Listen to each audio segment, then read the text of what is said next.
Talisay, Batangas. Tara.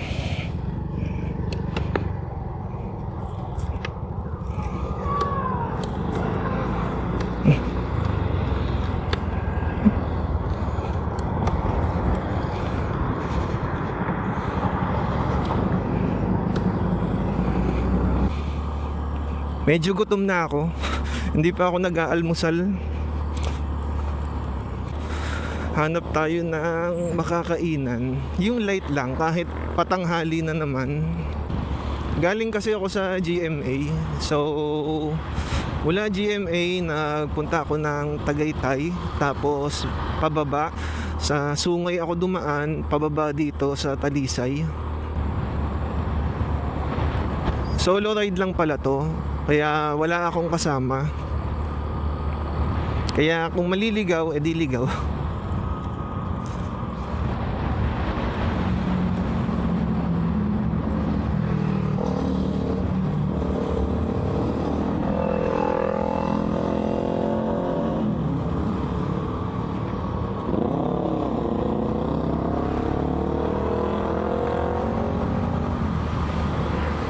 Kitang-kita yung Tagaytay dito, yung taas.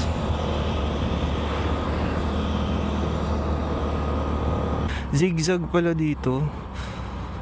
Ayun, no, kita nga yung Tagaytay, no. Kita nyo ba? Banda dun sa may mga bulaluhan.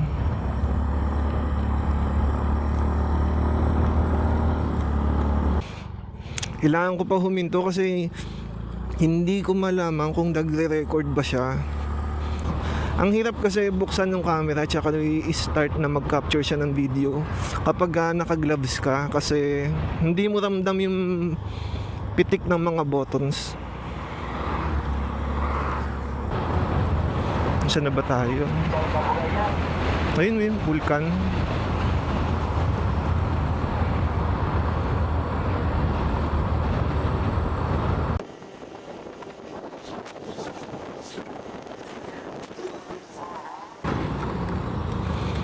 Yan, ang galing, oh.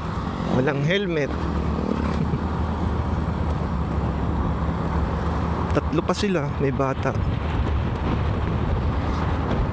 Hindi pa rin ako nakakahanap ng makakainan ng snacks. Hindi kasi ako nakapagtingin ng map. So, hindi ako nakapagtingin kung ano-ano yung mga pwedeng kainan. So, bali ang gagawin ko, kung ano na lang yung madaanan, doon na lang ako kakain.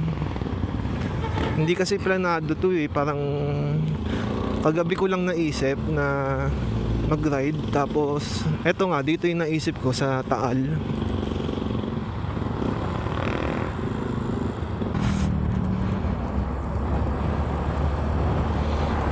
Ayun, Tagaytay sa taas. Ang galing.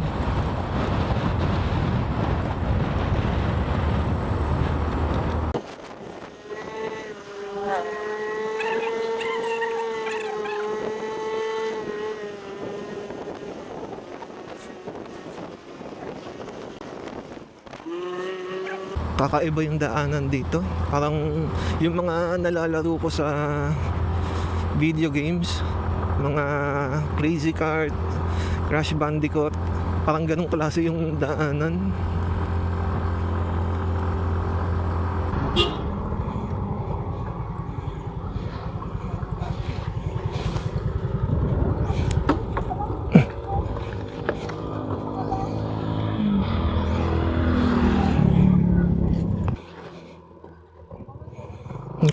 Kumarang.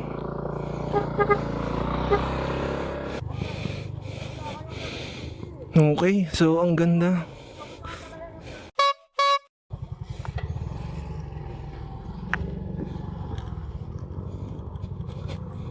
Ang ganda, oh.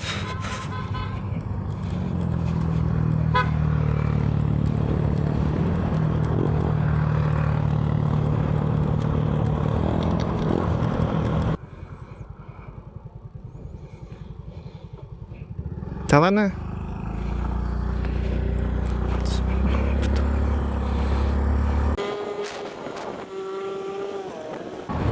Ang ganda ng view, ang ganda. Ayan yung bulkan. 'Di ba?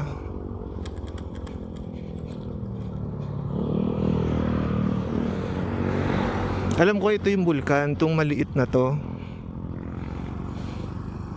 Ay, maliit. Ayan, ito nga yung bulkan.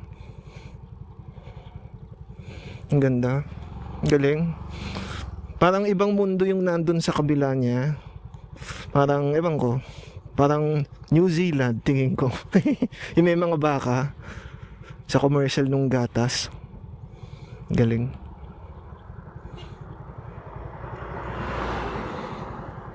Tara na ulit, tara na. Luciano's Kitchenette. Ito, try natin to, Luciano's Kitchenette. Dito sa Luciano's Kitchenette ay meron silang alfresco dining area, mga kubo, at syempre ang indoor dining area. At ito pala yung mga pagkaing ino-offer ng Luciano's Kitchenette.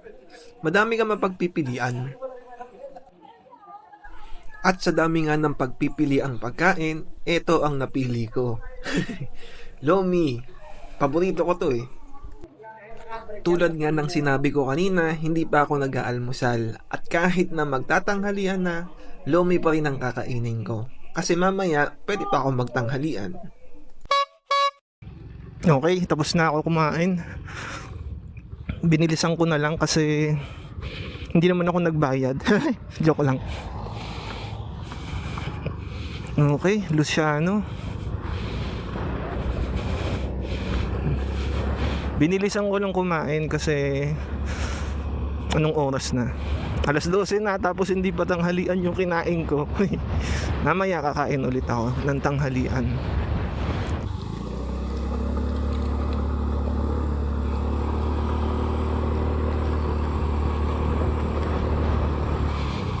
Wala akong mahanap na viewing deck. Sana may madaanan tayo.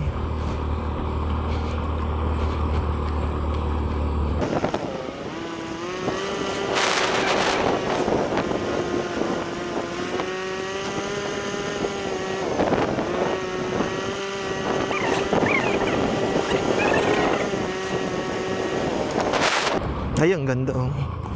Try natin stop dito. Pwede kaya?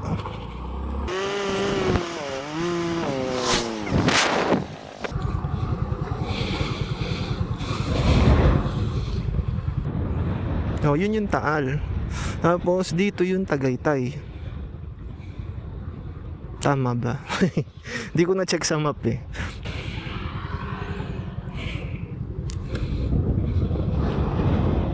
Tara na.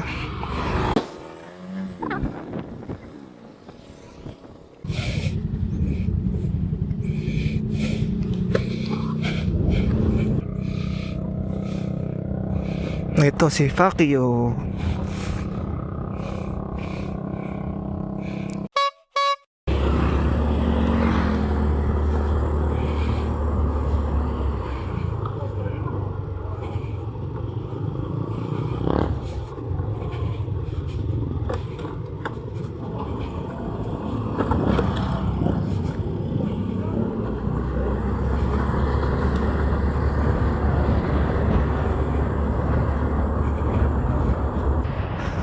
Ang ganda sa lugar na ganito, tahimik.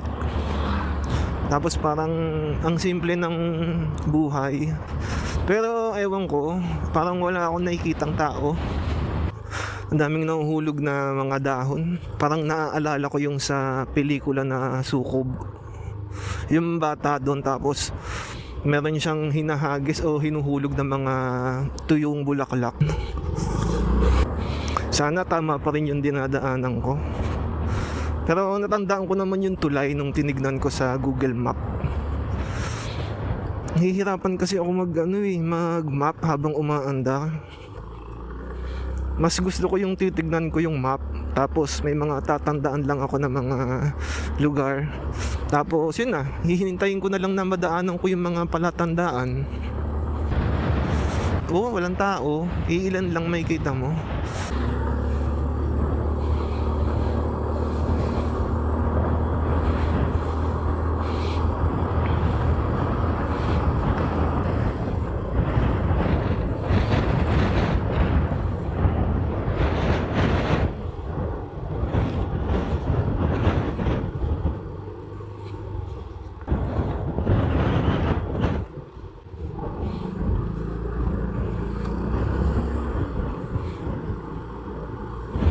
Uy, may food house. Try natin.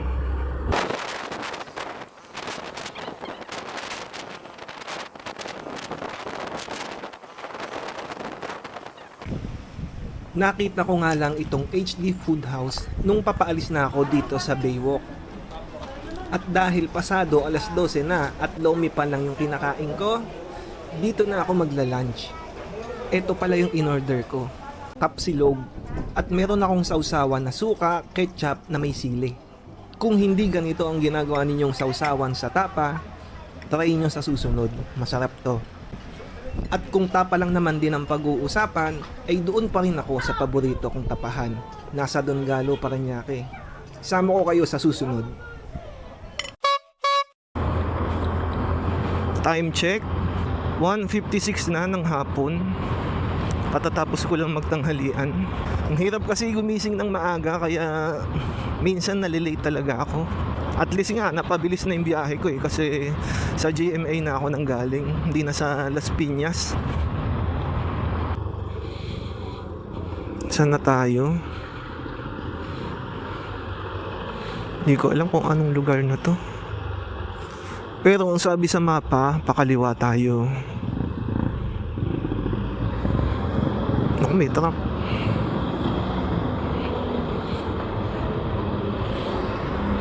Tubawan, to Batangas City.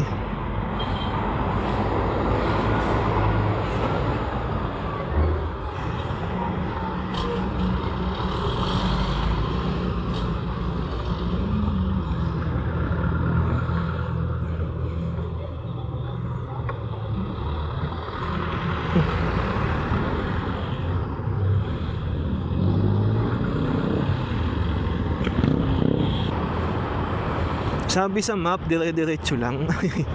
Yeah, ito, dire-diretso lang papunta ng Cuenca yata yung sinearch ko. Hindi ko ma-search yung Tagaytay baka kasi saan ako padaanin. Ang hinahabol ko kasi yung mga kalye na nasa tabi lang ng lake ng Taal.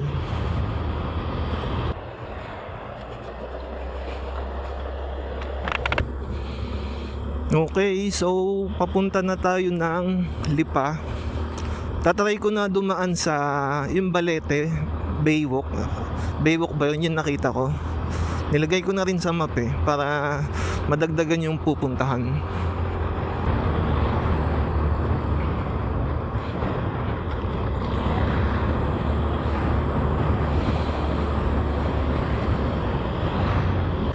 Grabe no, ang luwag din ang daanan nila dito. Tapos konti rin yung mga sasakyan. No, dito na yata. Kaliwa. Oops. Wala sing signal yun. Signal, naka-hazard. Hindi mo alam kung pakaliwa o pakanan.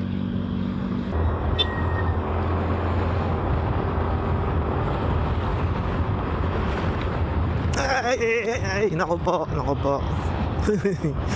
Hindi ko napansin. Stop muna tayo. Hindi ko na alam kung saan ako liliko. Pakaliwa tayo.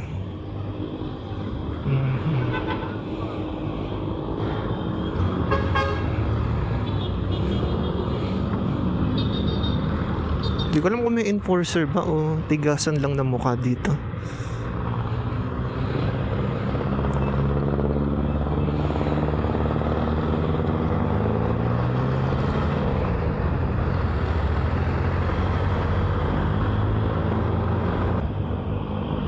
Dito na ba? Hindi, paglagpas ng 7-Eleven yun.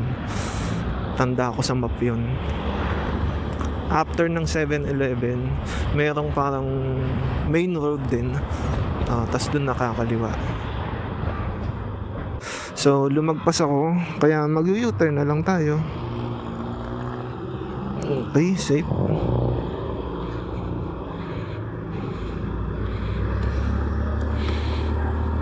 Papunta sa mataas na kahoy.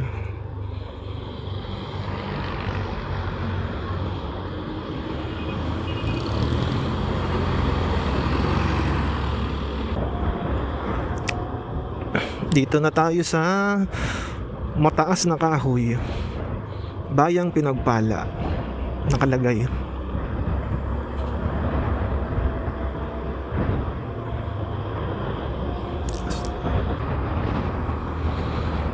Ganda ng daan dito sa mataas na kahoy, smooth. Pero tulad ng mga ibang nadaanan kong mga bayan, parang ano din, yung wala ring masyadong nadaan. Siguro nga kasi linggo, mga nagpapahinga, tsaka walang pasok, walang mga estudyante.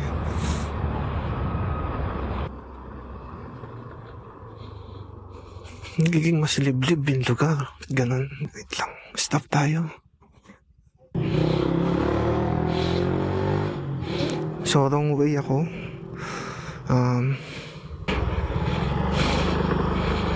So, balik tayo. Check ulit. Isa pa hirap tong gloves talaga eh. Ito na naman yung sukob.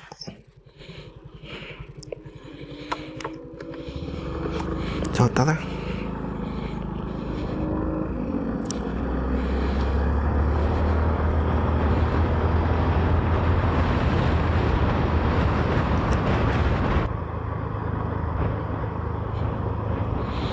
Ang ganda ng view eh. Sarap huminto kaso medyo mapuno. So, mahirap-hirap tignan. Ayun, ang ganda. Wala akong kasama na dumadaan dito. Parang feeling ko yung nasa wrong turn ng movie. May lumabas na mga hillbilly dito. Yun, nakakita rin ako ng tao. Yun, wala na ulit.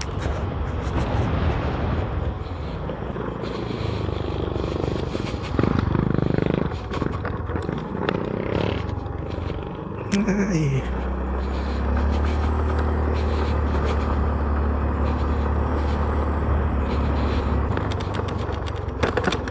Pangit, ang pangit. Pangit ang daan.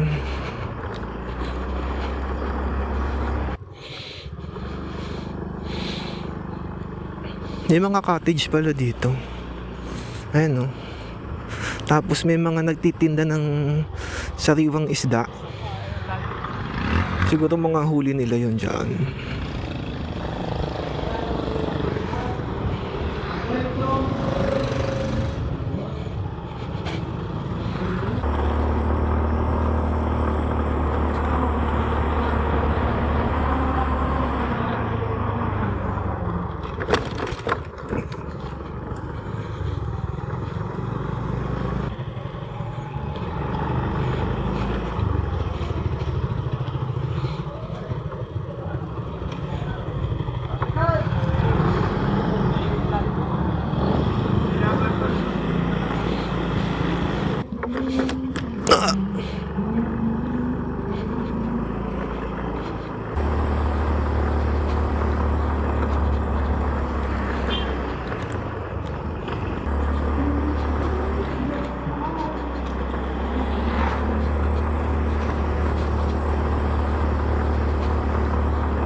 Nakakalito dito. Tingin ko paikot-ikot na lang ako. Itong nasa harap ko, sabi nila sundan ko daw sila. Madadaanan daw nila yung Baywalk area. Okay, thank you. Di pa pala tapos yung daanan dito. Ginagawa pa din.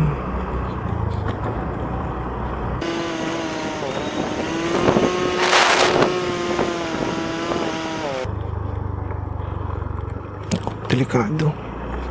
Yan.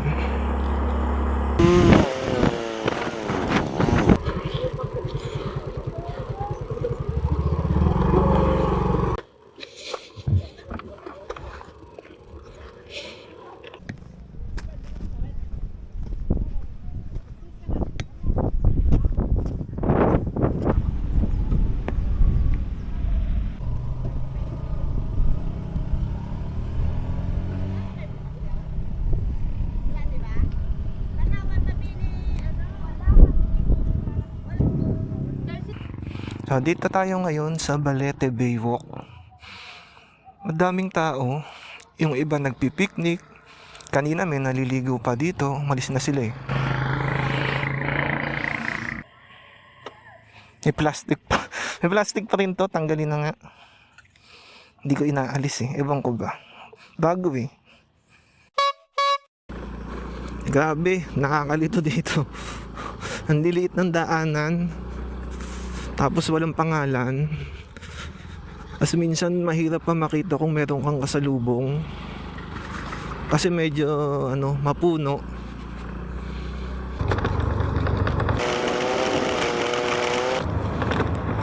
Ang galing ng daan. Ganda.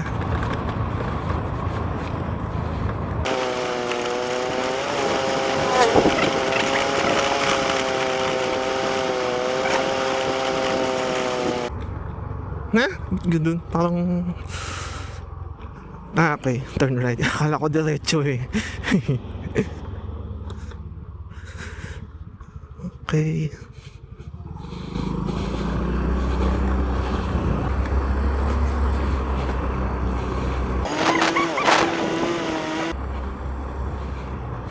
Ang sarap magmerienda ha. Kaso magtatanggal na naman ako ng gloves, helmet, salamin. Ang effort. Merong mga cottages sa gilid nito nung bay area na to. May nangingisda. Ang galing. Parang ang kalma ng buhay dito.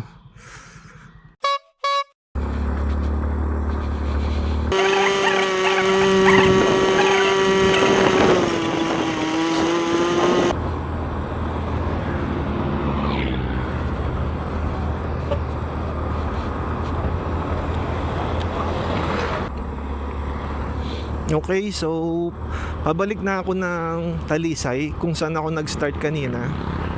Pagdating doon, ayun na, nakompleto ko na yung buong route ng Taal.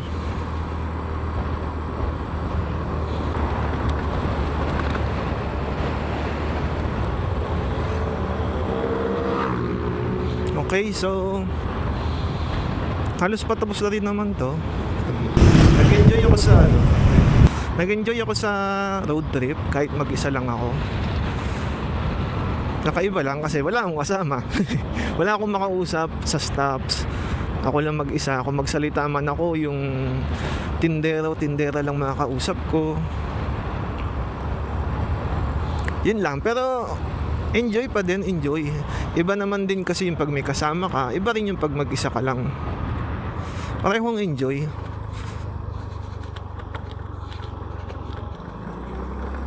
Anong oras na? Pasado alas 5 na. Medyo napatagal din tayo sa trip ngayon. Bakit nga ba? Sa stops din, doon medyo napatagal ako sa stops.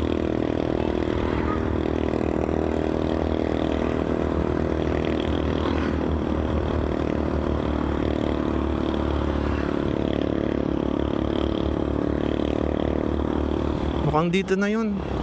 Ito na nga yung pinuntahan ko. Dito ako nag-start kanina.